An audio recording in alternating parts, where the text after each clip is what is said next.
Chapter 8. In solitary, in Cell 1, Warden Atherton and Captain Jamie proceeded to put me to the Inquisition. As Warden Atherton said to me, standing, "You're going to come across with that dynamite, or I'll kill you in the jacket.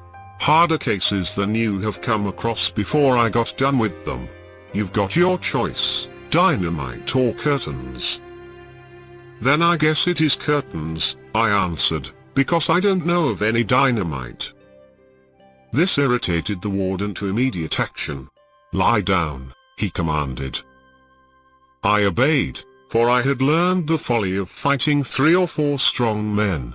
They laced me tightly, and gave me 100 hours. Once each 24 hours I was permitted a drink of water. I had no desire for food, nor was food offered me. Toward the end of the 100 hours, Jackson, the prison doctor, examined my physical condition several times.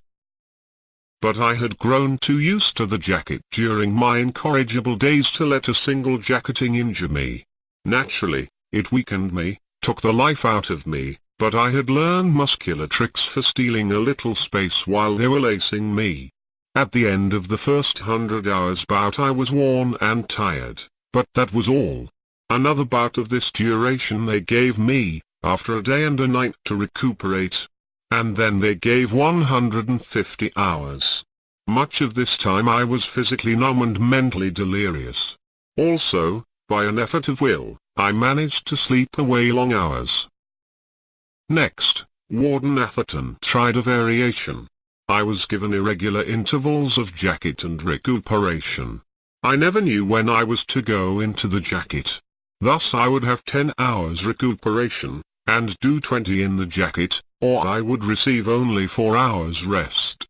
At the most unexpected hours of the night my door would clang open and the changing guards would lace me. Sometimes rhythms were instituted. Thus, for 3 days and nights I alternated 8 hours in the jacket and 8 hours out. And then, just as I was growing accustomed to this rhythm, it was suddenly altered and I was given 2 days and nights straight. And ever the eternal question was propounded to me, where was the dynamite? Sometimes Warden Atherton was furious with me.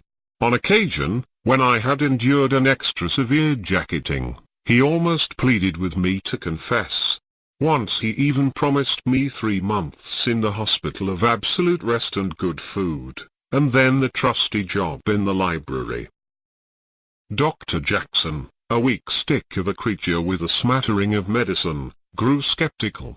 He insisted that jacketing, no matter how prolonged, could never kill me, and his insistence was a challenge to the warden to continue the attempt. "These lean college guys fool the devil," he grumbled. "They're tougher and rawhide. Just the same we'll wear him down. Standing, you hear me? What you've got ain't a caution to what you're going to get. You might as well come across now and save trouble. I'm a man of my word. You've heard me say dynamite or curtains. Well, that stands. Take your choice." "Surely you don't think I'm holding out because I enjoy it?" I managed to gasp, for at the moment Pie-Face Jones was forcing his foot into my back in order to cinch me tighter, while I was trying with my muscle to steal slack. There is nothing to confess. Why, I'd cut off my right hand right now to be able to lead you to any dynamite.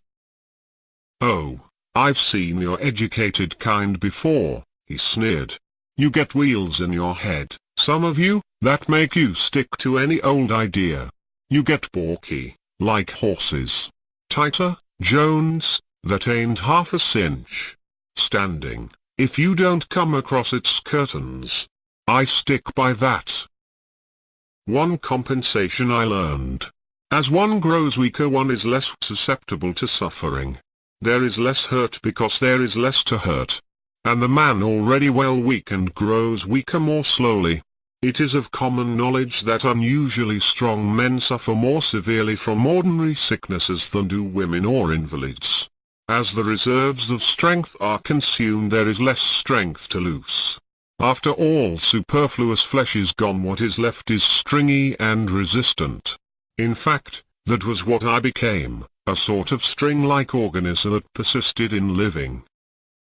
Morell and Oppenheimer were sorry for me, and wrapped me sympathy and advice. Oppenheimer told me he had gone through it, and worse, and still lived. "Don't let them beat you out," he spelled with his knuckles. "Don't let them kill you, for that would suit them. And don't squeal on the plant."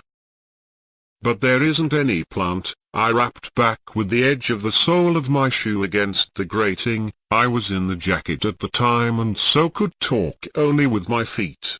"I don't know anything about the damn dynamite." "That's right," Oppenheimer praised. "He's the stuff, ain't he, Ed?" Which goes to show what chance I had of convincing Warden Atherton of my ignorance of the dynamite. His very persistence in the quest convinced a man like Jake Oppenheimer, who could only admire me for the fortitude with which I kept a close mouth. During this first period of the Jacket Inquisition I managed to sleep a great deal. My dreams were remarkable. Of course they were vivid and real, as most dreams are. What made them remarkable was their coherence and continuity. Often I addressed bodies of scientists on abstruse subjects, reading aloud to them carefully prepared papers on my own researches or on my own deductions from the researches and experiments of others. When I awakened my voice would seem still ringing in my ears, while my eyes still could see typed on the white paper whole sentences and paragraphs that I could read again and marvel at ere the vision faded. In passing, I call attention to the fact that at the time I noted that the process of reasoning employed in these dream speeches was invariably deductive. Then there was a great farming section, extending north and south for hundreds of miles in some part of the temperate regions, with a climate and flora and fauna largely resembling those of California. Not once, nor twice, but thousands of different times I journeyed through this dream region. The point I desired to call attention to was that it was always the same region. No essential feature of it ever differed in the different dreams. Thus it was always an 8-hour drive behind mountain horses from the alfalfa meadows, where I kept many Jersey cows, to the straggly village beside the big dry creek, where I caught the little narrow-gauge train.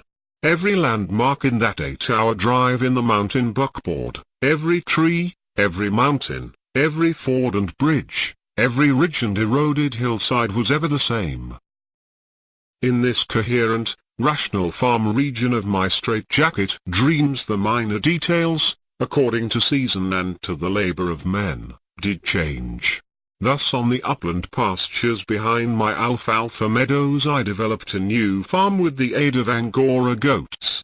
Here I marked the changes with every dream visit, and the changes were in accordance with the time that elapsed between visits.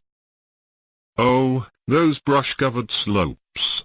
How I can see them now just as when the goats were first introduced.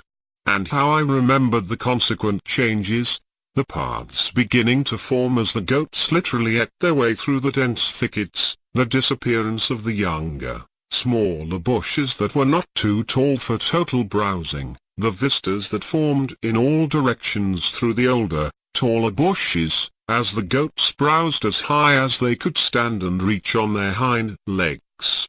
The driftage of the pasture grasses that followed in the wake of the clearing by the goats. Yes, the continuity of such dreaming was its charm. Came the day when the men with axes chopped down all the taller brush so as to give the goats access to the leaves and buds and bark. Came the day, in winter weather, when the dried and nuded skeletons of all these bushes were gathered into heaps and burned. Came the day when I moved my goats onto other brush-impregnable hillsides, with following in their wake my cattle, pasturing knee-deep in the succulent grasses that grew where before had been only brush. And came the day when I moved my cattle on, and my ploughmen went back and forth across the slope's contour, ploughing the rich sod under to rot to live and crawling humus in which to bed my seeds of crops to be.